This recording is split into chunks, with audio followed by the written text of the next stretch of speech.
itu, saya persilakan kepada pemateri satu untuk menyampaikan materinya.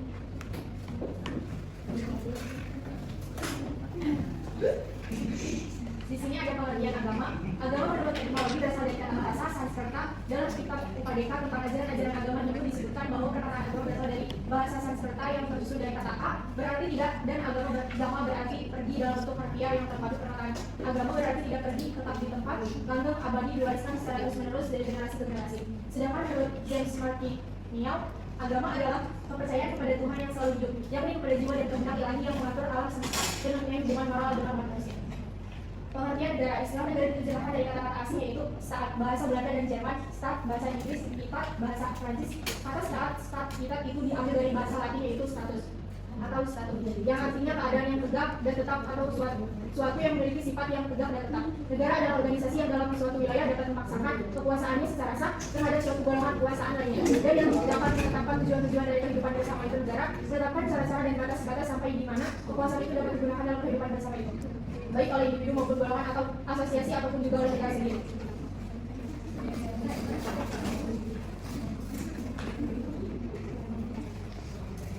Lalu ada hubungan agama dan negara.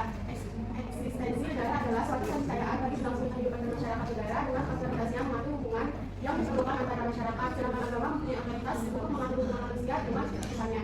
Hubungan antara agama dan negara menimbulkan perdebatan yang terus berlanjut hingga sekarang ini. Ada beberapa hubungan agama dan negara. Yang pertama, hubungan agama dan negara menurut Ahmad Yamin. Sistem pemerintahan ini ada dua, yaitu teokrasi langsung dan tidak langsung. Sistem pemerintahan teokrasi langsung adalah raja atau kepala negara memerintah sebagai jemaah Tuhan adanya negara di dunia ini adalah atas kehendak Tuhan, dan oleh karena itu yang memerintah Tuhan pula. Sedangkan sistem pemerintahan teokrasi tidak langsung yang memerintah bukan Tuhan sendiri, melainkan raja atau kepala negara yang memiliki otoritas atas nama Tuhan. Lalu ada hubungan agama dan negara menjadi paham sekuler.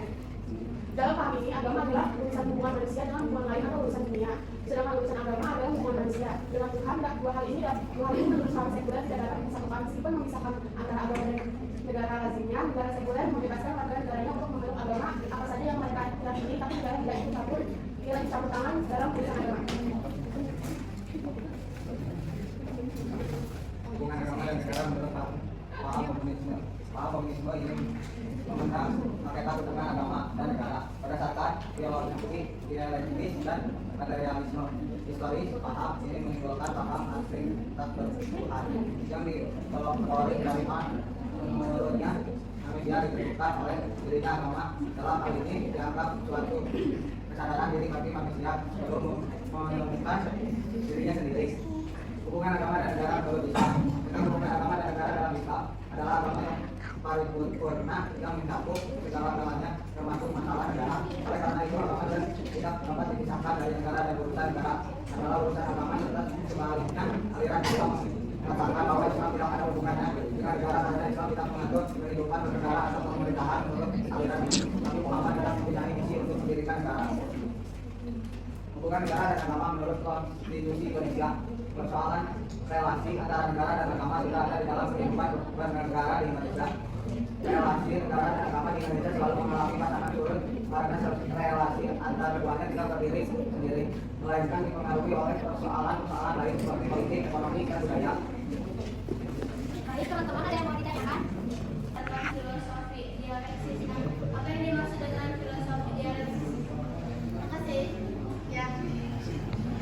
Tanya itu kan ada dari selain tentang hubungan negara dengan agama menurut konstitusi Indonesia ya. Nah pertanyaannya,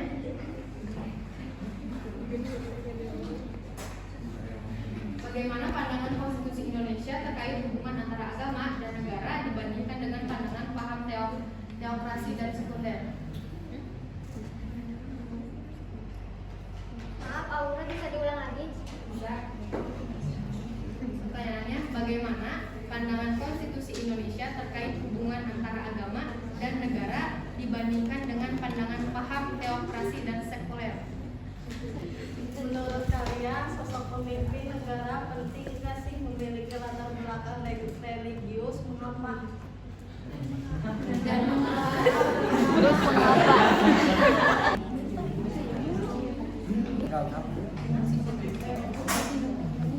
mohon perhatiannya ya teman-teman. Izin menjawab dari kita. Tadi pertanyaannya apa yang dimaksud filosofi dialektis? Filosofi dialektis adalah metode pemikiran yang berarti dialog atau percakapan. Konsep ini menekankan bahwa segala sesuatu melalui dalam proses perubahan melalui kontradiksi, di mana tesis pernyataan awal dihadapkan dengan antitesis penyangkalan untuk mencapai sintesis penyelesaian yang lebih tinggi. Dialektika menjelaskan bahwa perubahan tidak terjadi secara linier, tetapi melalui konflik dan negasi yang menghasilkan bentuk-bentuk baru. Filsuf Hegel mengembangkan metode ini menjadi 3 tahap: tesis, antitesis, dan sintesis. Gimana? Ya, selesai udah.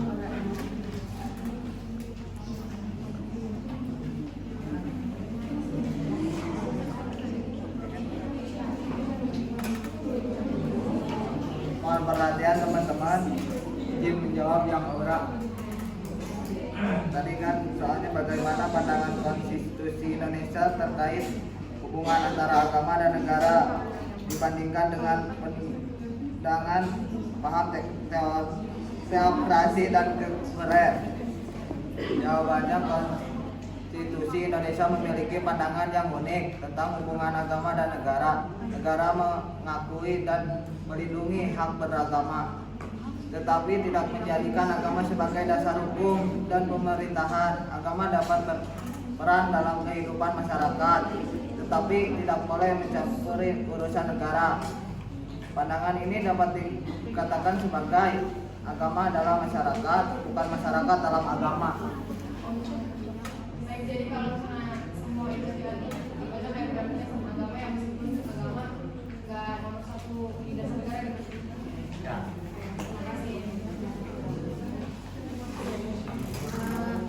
Saya akan menjawab pertanyaan dari Dini. Menurut kalian sosok pemimpin negara itu penting atau tidak, memiliki latar belakang religius, dan mengapa? Sosok pemimpin negara tidak selalu harus memiliki latar belakang religius untuk dianggap efektif atau berkualitas. Yang lebih penting adalah kemampuan pemimpin untuk mengelola negara dengan baik, membuat kebijakan yang adil, serta menjaga kestabilan sosial, ekonomi, dan politik. Meskipun latar belakang religius tidak memberikan panduan moral dan etika dalam pengambilan keputusan, pemimpin yang tidak memiliki latar belakang religius pun dapat menjalankan tugasnya dengan bijaksana dan memprioritaskan kepentingan rakyat, asalkan ia memiliki pemahaman yang baik tentang nilai-nilai kemanusiaan, keadilan, dan integritas.